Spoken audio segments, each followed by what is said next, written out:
My name is Billy. I act real silly. Billy, you're going to Albuquerque next week, next weekend, right? Or a week? When is it? Next Wednesday. So in about 3 days, You gotta go. go be present for my family at a couple funerals. Man, Two funerals. two funerals. Yeah. Oh, de la llave? Yeah. Lots of loss, huh? Yeah. My condolences for the passing of your family. I know we talked about it, right? You've told me about your how close you were to them, and just loss and years of a certain lifestyle just catches up to you, huh? Yeah, exactly. I mean, granted, we're all gonna die someday, but it just sucks how they sometimes how we go out. Too young sometimes. Yeah, too young, and just the result of how they went out. But that's the only thing promised in life. But the whole goal is to experience heaven on earth. Definitely true. Tell me about that Vivitrol shot. I mentioned it to people, and they're like, "What is that?" So, what is it, Billy? How were you introduced to it, and how did it work for you? Vivitrol shot, it's a shot that gets injected into you that stays in your system for 30 days. And the way it works is it blocks off the dopamine receptor, so even if you were to try to get high, it wouldn't even work. And I tried it before, and it didn't work. So basically, it's just a waste of money if you do try to get high and then you got the Vivitrol on you. So it helped me from getting high, pretty much, because I knew I couldn't get high. And did that for 2 months, and then within that 2 months, I just would do a lot of self-healing and self-building. It's important to heal yourself and build yourself from inside while you're on that shot, because the whole goal is to not stay on the shot forever. And the more self-esteem you build, you're reborn into a stronger person.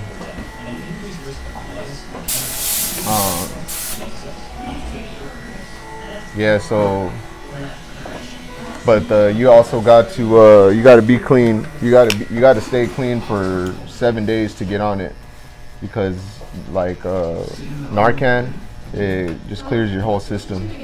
And if you get the shot too soon, you go into precipitated withdrawal, which happened to me, and it's the worst pain in your life.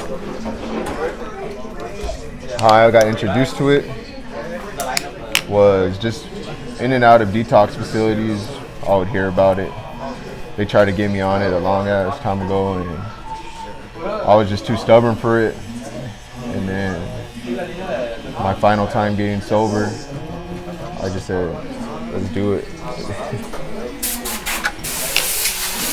Why do you think so many people haven't heard of it? Is it they haven't been exposed to it in treatment centers, or what do you think? No, they talk about it in treatment centers. I don't know why anybody's really heard of it. To be honest, I don't really know the answer to that one. And how long did you Probably stay because on? they haven't really tried to even get sober. Right. If you try, new solutions will pop up in your head, will come into your life. Yeah. It's not like, but there's other treatments. There's the Suboxone program, the Methadone program, but you get addicted to those. The way Vivitrol works is you don't get addicted to it at all. You just, as soon as you want to stop taking it, you just stop going for your shot.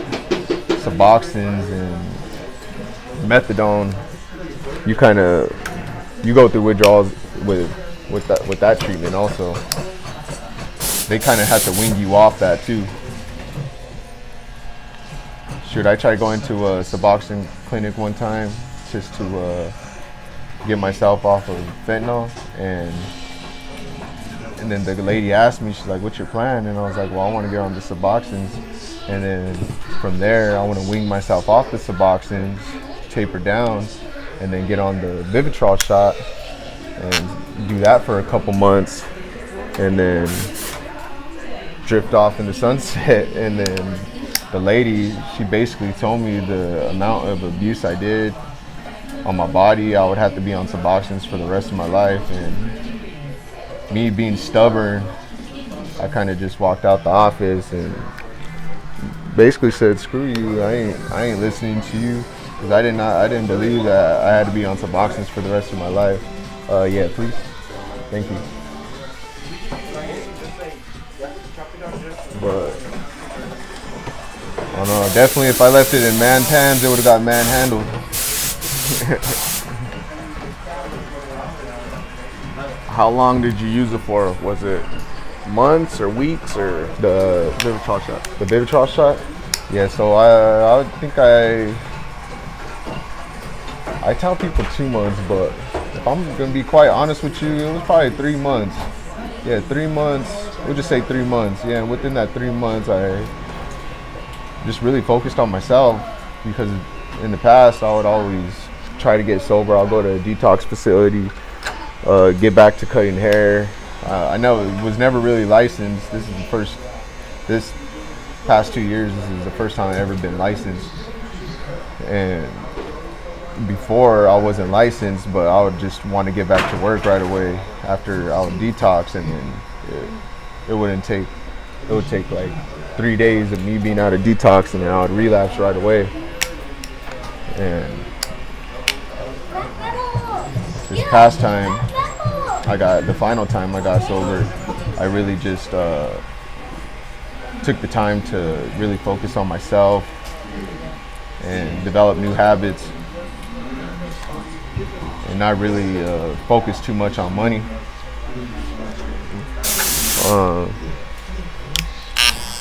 And I think by me doing that, I was able to transform myself from the inside out. And it had to, I was on the Vivitrol shot for 3 months during that process. And so during those 3 months, was that a weekly shot, a monthly shot? Like how many shots total? Yeah, every 30 days. And the thing was, my doctor's clinic was out here in Arizona, and at the time my dad had just died, and I wanted to spend some time with my grandma just so she wasn't alone, because she just lost her son, my dad. And so basically I would have to come out here every month and get on the shot, whether if we had to drive out here or I'll just hop on a plane.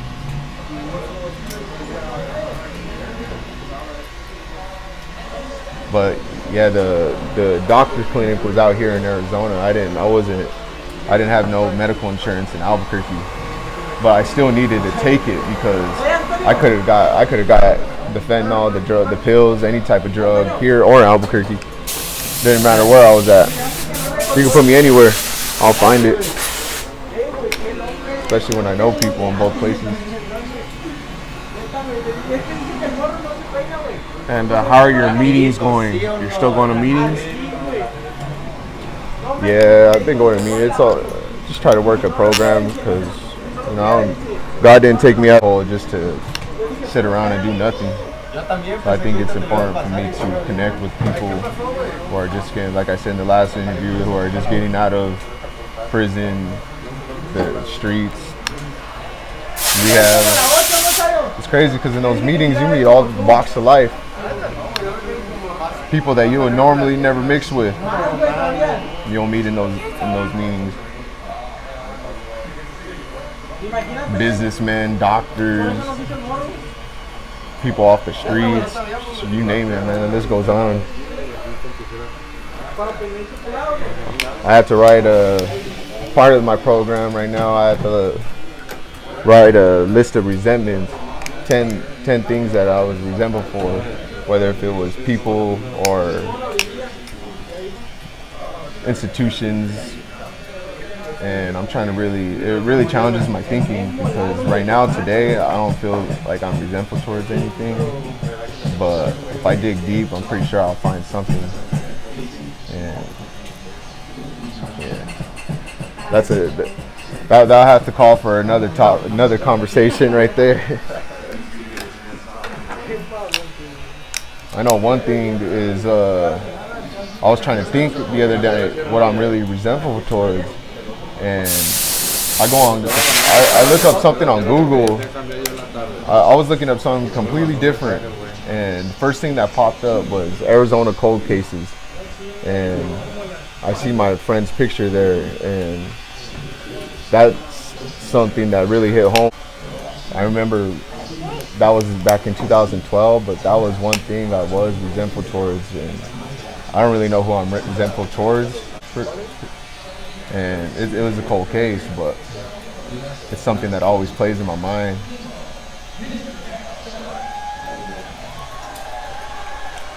You've been around so much tragedy and loss in your young life, huh? Yeah, Friends, family. yeah, pretty much.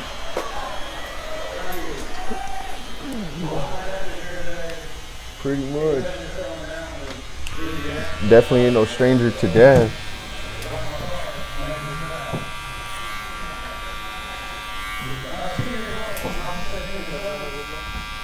But today I could honestly say that I do have peace within myself. I mean, the program, it's gonna, even though I've been 2 years sober, I still feel like it's been helping me in a way, because there's times where I would slip up, where I may act out of character, or I may act lazy, pretty much against the will of God. I don't know what God's will is for me, but I know what it isn't. I know every time I act against His will, I regret it. I know every time I use drugs, it puts me in a state of depression. My mental, physical health deteriorate. I go spiritually bankrupt in all aspects. I know when I act lazy, I regret it. I know when I act out of anger, I regret it. So pretty much anything that I do against the will of God, I'll end up regretting it. So the spiritual program, just kind of the AA program, I would say, but it's more of like a spiritual program than anything. It holds me accountable, that's for sure.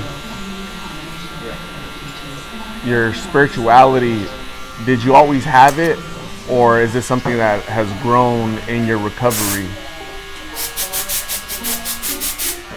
I was always a believer, but I always thought I could just play God and I could just do things my way. I always thought I was invincible, that I couldn't be touched. And I don't know, living like that, look where it got me. With that mindset, it put me in some dark places. So I guess now I just surrender more.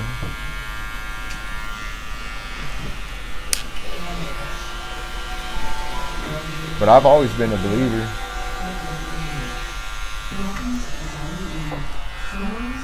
Spirituality keeps you grounded,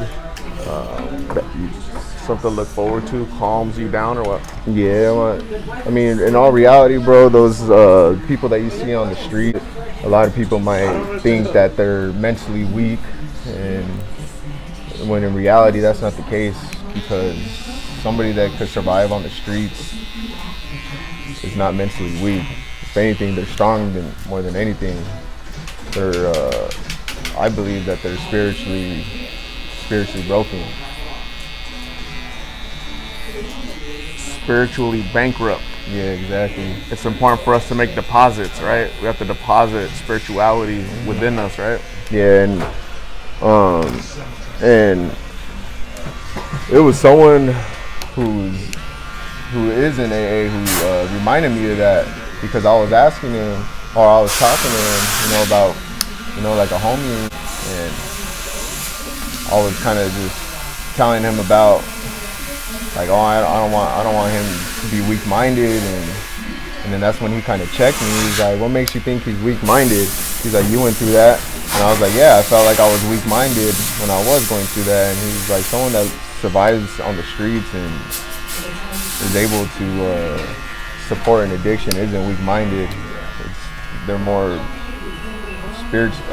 weak spiritually.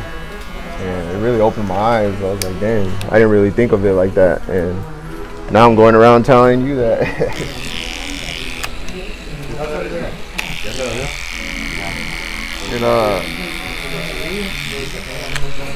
I think that there's a lot of commonality, right, with people out there, right? A lot of common themes. And so I think that would apply for a lot of people out there, right? They're just bankrupt inside, right, with spirituality and mentally. Yeah. There's some mental illness going on. So. Yeah, because in all reality, drugs ain't the only thing that sets people back. So it could be applied for anything. People go through, people hit rock bottom in different areas. Very true. All right, Billy, so you're finishing up my hair, so I want to say thank you very much for talking to me. This has been Billy's Chats while sitting in the chair. Stay safe. I really hold myself back. I could say a whole lot of now, bro, but got to keep it PG. Yeah, definitely. I appreciate you talking and shedding light, and this is going to be very informative and helpful to somebody, at least one person out there. So again, keep spreading knowledge and paying it forward, and that's part of your program, right? That's part of what you're supposed to do. If anybody's really considering getting on the Vivitrol shot, when you get on it, I'll take it for a few months, and within that few months, just don't sit around. Just keep on moving, develop, transform yourself from the inside out. I said in the last video how you got to keep that child, how I try to keep that childlike curiosity alive. Basically what I meant by that is be curious, go research something, go learn something, go outside and hit the gym, work on yourself physically, mentally, and spiritually. And you do that for a few months and stick to that same program. You'll look back 5 years from now still sober and without the temptation or the desire to ever use again. Because getting sober is easy, but staying sober, that's where it takes work. But you're doing a real good job of that, Billy, so you're thriving and doing a great job getting stronger and staying busy, and your family should be very proud of you, okay? So thank you very much for talking. I appreciate you. We'll talk soon, okay? All right, thank you.